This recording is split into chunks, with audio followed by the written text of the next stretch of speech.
Nous vous saluons dans le beau et merveilleux nom de notre Seigneur Jésus-Christ. Ce matin, nous allons méditer la parole de Dieu. Avant de lire le texte, nous allons prier. Éternel Dieu, nous te bénissons pour ce moment. Nous voulons nous recommander à ta grâce et te laisser toute la place pour nous instruire et nous conduire dans ta parole. Merci de prendre le contrôle de toutes choses. Merci de nous diriger par ton Esprit Saint, afin que nous puissions recevoir de toi, Seigneur, ce que tu voulais nous dire ce matin. Bénis chacun de nous par ta parole et conduis-nous dans ta vérité au nom de Jésus. Amen. Notre texte se trouve dans 1 Chronique 21, verset 1 à 2 et le verset 7. 1 Chronique 21, verset 1 à 2. Satan se dressa contre Israël et il incita David à faire le recensement d'Israël.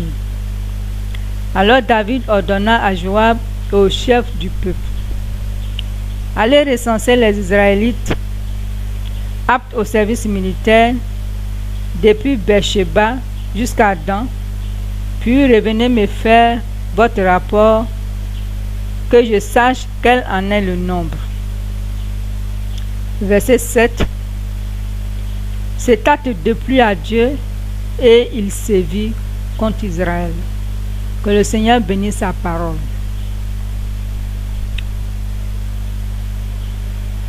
Le thème de ce matin est: toute décision impacte notre vie.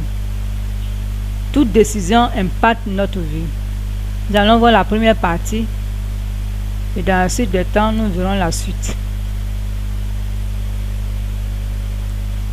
Ici, dans ce texte, David, après plusieurs victoires sur tous les ennemis qui l'entouraient, va tomber dans le piège de Satan,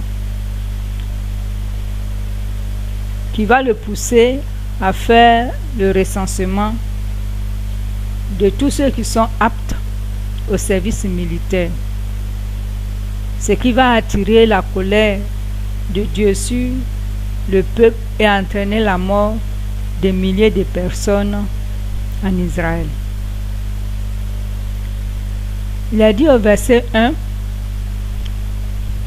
que Satan se dressa contre Israël. Il se dressa contre Israël et il poussa donc David à faire le dénombrement d'Israël. Il va pousser David à faire le dénombrement, ce qui va attirer la colère de Dieu sur le peuple. La Bible dit que Satan est appelé l'accusateur des frères et des sœurs. L'accusateur des frères et des sœurs. Dans Apocalypse chapitre 12, Apocalypse chapitre 12, il a dit ceci, le verset 10. Et j'entendis dans le ciel une voix forte qui disait: maintenant le salut est arrivé, la puissance et le règne de notre Dieu et l'autorité de son Christ. Car il a été précipité l'accusateur de nos frères, celui qui les accusait devant Dieu jour et nuit. Voilà le rôle que Satan joue dans ce monde. Il accuse les frères, chacun de nous, tout enfant de Dieu, jour et nuit devant le Seigneur. C'est pourquoi l'apôtre Pierre nous dit dans 1 Pierre 5, le verset 8, il nous exhorte à veiller sur notre voie, à veiller sur notre vie, à être sobre, à être vigilant. Car le diable, notre adversaire, rôde autour de nous, cherchant qui va dévorer, qui va détruire. Donc nous devons veiller sur notre vie pour ne pas nous laisser gagner par ces tromperies par ses ruses, est tombé dans le péché pour lui donner une occasion de nous accuser devant le Seigneur. Satan rôde comme un lion rugissant. Le lion, quand il cherche une proie, va jusqu'à l'animal qu'il a trouvé, qu'il veut détruire, il se cache quelque part et puis commence à rugir. Et l'animal effrayé se met à courir et c'est comme ça que le lion se met à le poursuivre et le rattrape et le tue. Donc Satan nous considère comme ses proies. Il cherche des moyens de nous détruire. Donc il rugit tout autour de nous. Il cherche des occasions pour nous induire en erreur. Il souffle, il pousse chacun de nous à l'erreur. Il cherche des moyens pour nous pousser à pécher contre Dieu. Parce qu'il sait que seul le péché lui ouvre la porte et lui donne accès dans notre vie. Donc il cherche des moyens pour nous atteindre. Il souffle des pensées. Il inspire des pensées. Il inspire des idées. Il donne des sentiments. Il nous communique des pensées uniques pour nous pousser à pécher contre Dieu. Et si tu n'as pas le discernement, tu peux croire que ces pensées que tu as, ce sont des bonnes pensées et qui peuvent t'amener à glorifier le Seigneur. Alors qu'en réalité, les pensées de Satan sont couvertes de ruses, sont subtiles, sont des pensées uniques, des pensées qui poussent l'enfant de Dieu à pécher contre le Seigneur, à désobéir à Dieu. Et cela nous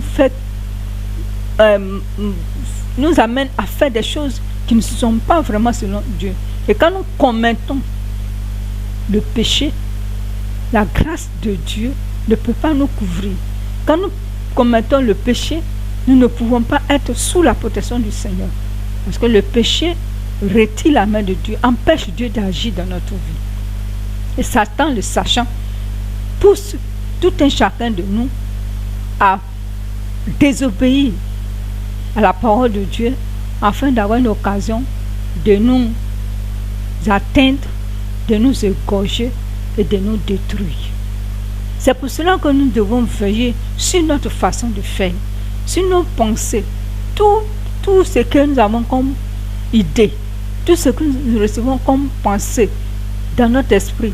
Nous devons analyser tout cela à la parole de Dieu, afin de voir si ce que nous avons reçu ou bien ce que nous concevons en nous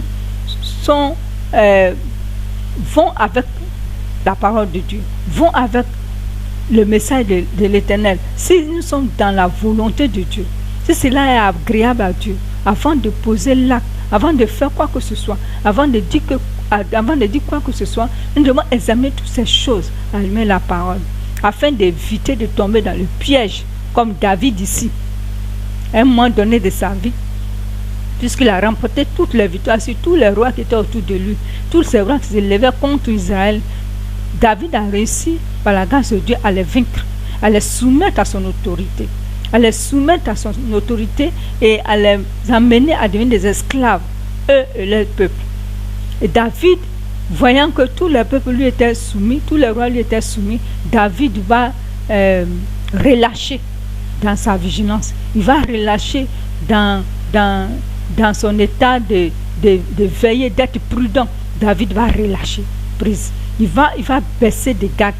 Il va même plus chercher à consulter l'Éternel avant de faire quoi que ce soit. Donc David, pensant que tout était bien, il a atteint maintenant le haut sommet de la vie. Donc le voilà roi, le roi de tous les rois, le roi d'Israël. David va même plus consulter l'Éternel. Il va décider de faire ce qu'il pense être bien, parce qu'il se dit qu'il a approuvé par Dieu. Donc tout ce qu'il prend comme décision est de Dieu. Et là, David va commettre l'erreur. Il va aller contre la volonté de Dieu. Il ne va pas chercher à connaître la vie du Seigneur. Il va prendre l'initiative. Il va nourrir l'idée. Il va appeler Joab de venir, d'aller faire le recensement de tous ceux qui étaient aptes au service militaire dans tout le territoire d'Israël. Et malgré que Joab va s'opposer à cela, David va le forcer aller faire le dénombrement. Et Dieu va se lever pour dire à David qu'il n'est pas content de lui. Et David lui a désobéi, donc il va frapper le peuple à cause de l'attitude de David, à cause de la décision de David. C'est pour dire que ce n'est pas tout ce que nous avons, nous prenons comme décision, tout ce que nous faisons, tout ce que nous recevons comme pensée qui vient de Dieu. Nous avons nous-mêmes nos propres pensées. Il y a la pensée de Dieu, et il y a le diable aussi qui vient pour nous souffler des pensées. Donc nous devons avoir le discernement. Le don du discernement des esprits nous amène à savoir si ce que nous recevons vient de Dieu ou pas. Si c'est de nous-mêmes ou c'est le diable qui est là en train de nous inspirer une fausse idée pour nous amener à désobéir au Seigneur. Ce n'est pas toutes les décisions que nous prenons qui sont de Dieu. C'est pour cela qu'avant de faire quoi que ce soit, si tu reçois une pensée, tu dois te mettre devant le Seigneur. Demande au Saint-Esprit de t'éclairer. Prendre le temps qu'il faut afin d'examiner cette pensée. Le projet que tu veux faire, l'idée que tu as, la prétention que tu as, il faut soumettre tout cela à l'appréciation du Seigneur. Si le Seigneur te donne le feu vert, tu peux le faire. S'il ne répond pas, tu attends. Mais si tu t'engages dans la précipitation, comme l'a fait David, tu vas voir que devant, quand tu vas finir de poser l'acte, les conséquences là seront amères. Parce que quand Dieu n'est pas dans quelque chose, le diable prend le devant et puis il détruit. Il afflige, il soumet la personne à des tourments pas possibles. Et c'est ce qui va arriver au peuple d'Israël. Donc, ce matin, je voudrais vraiment attirer notre attention sur notre façon de concevoir les choses.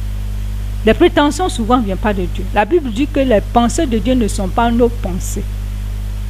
Et ses voies ne sont pas nos voies. Autant les cieux sont éloignés de la terre, autant ses pensées sont éloignées de nos pensées et ses voies de nos voies. Donc nous devons vraiment demander la grâce de Dieu avant toute chose, avant tout acte, avant toute parole, tout ce qui peut sortir de nous, tout ce que nous pouvons poser comme acte. Nous devons d'abord demander la volonté de Dieu, la vie de Dieu. Demandons au Seigneur de nous éclairer. C'est ce que je veux faire ou bien ce que je veux dire. Est-ce que cela vient de toi? Est-ce que cela va faire du bien à mon frère, à ma soeur, aux gens qui sont autour de nous? Est-ce que cela va me faire du bien, va me permettre de demeurer dans ta communion? Voilà l'attitude que l'enfant de Dieu doit avoir vis-à-vis de toute pensée qu'il a eue. Malheureusement, David n'a pas veillé et David s'est engagé. Donc ce matin, nous voulons vraiment attirer votre attention. Vous avez envie de faire quelque chose, demandez au Seigneur de vous éclairer. Quelque chose, vous voulez dire quelque chose, mais régler un problème, mais intervenir dans quoi que ce soit, demandez la sagesse de Dieu. Demandez que le Saint-Esprit vous oriente. Demandez que le Saint-Esprit vous aide afin de vous donner les paroles que vous devez dire en face de telle situation. Ou bien ce que vous devez poser comme acte, demandez au Seigneur de vous guider afin d'avoir l'attitude qu'il faut pour poser ces actes. Sinon, si ce que vous faites, Dieu n'est pas dedans, vous allez trouver le diable devant. Il va vous induire en erreur et il va porter atteinte à votre vie, atteinte à tous ceux qui sont autour de vous parce que vous avez pris une décision qui n'est pas selon Dieu. Je voudrais vraiment ce matin vous exhorter à retourner vers le Seigneur, à interroger le Seigneur, à demander la grâce de Dieu, à vous attendre à Dieu. Que le Seigneur nous donne des oreilles attentives, qu'il nous donne un cœur sensible à la voix du Saint-Esprit, afin que par sa grâce, nous puissions vraiment demeurer en lui, être sobre, être vigilants et prudents dans ce monde où nous sommes dans les derniers temps.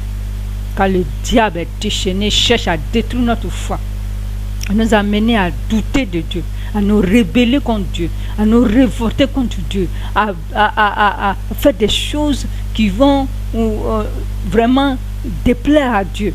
Nous ne sommes pas là pour nous opposer à Dieu. Nous sommes là pour marcher avec Christ. Le Seigneur donne sa vie pour que nous puissions être en communion avec lui. Et non pas nous rebeller contre lui. Parce que notre vie dépend du Seigneur Jésus. Et si nous dépendons du Seigneur Jésus, nous devons marcher selon ses voies afin d'avoir la vie présente, la vie éternelle. Nous avons besoin de revoir nos marches, de revoir nos façons de concevoir, notre façon de vivre, afin que la gloire puisse revenir à Jésus-Christ. Ce matin, que chacun vraiment puisse veiller. Si tu as exposé, si tu as pris déjà une décision qui te coûte aujourd'hui, retourne à la croix. Demande au Saint-Esprit de t'aider. L'esprit de consolation, de délivrance et de paix. Si tu es tourmenté, troublé par l'ennemi, parce que tu as posé un acte, parce que tu as pris une décision qui aujourd'hui te coûte, demande au Seigneur de pouvoir te venir en aide, afin que sa grâce repose sur toi. Jésus est notre paix, Jésus est notre joie, Jésus est amour, Jésus est compassion, il est miséricordieux, Jésus est fidélité, son nom est fidèle. Donc retourne à la croix, demande au sang de Jésus de te couvrir, demande pardon pour tout ce que tu as fait, afin que le sang de Jésus couvre, efface tes péchés et le Seigneur te restaure par son Esprit Saint et par la méditation de sa parole. Que le Seigneur donc vous bénisse et que sa grâce repose sur vous. Au nom de Jésus. Seigneur, je veux te prier pour mon frère, je veux te prier pour ma soeur, pour quiconque est tourmenté, troublé, excédé par les problèmes qui sont vraiment, oh Dieu, affligés dans leur cœur. Parce que Seigneur, en posant un acte, un jour, pensant que c'était de toi, ils se sont retrouvés face à l'ennemi qui les crible, qui les tourmente et qui les afflige. Oh Dieu, tu es le Dieu de compassion, tu es le Dieu de miséricorde, tu es le Dieu de délivrance. Seigneur, viens au secours de mon frère, viens au secours de ma soeur, viens aider chacun de nous. Oh Dieu, à veiller sur nos voies, pour ne pas nous laisser tromper par l'ennemi, pour nous entraîner à la mort, pour nous entraîner, oh Dieu, à la désobéissance, oh Dieu, pour qu'il ait accès à notre vie pour nous détruire. Seigneur, merci de fortifier les uns, merci de fortifier les autres, merci de garder chacun de nous dans la crainte de ton nom, afin que Seigneur, tu puisses, oh Dieu, nous conduire dans tes voies, selon le Saint-Esprit, et demeurer en toi, au nom puissant de Jésus. Bénis ta parole et bénis chacun de nous, dans le nom de Jésus. Nous t'avons prié. Amen.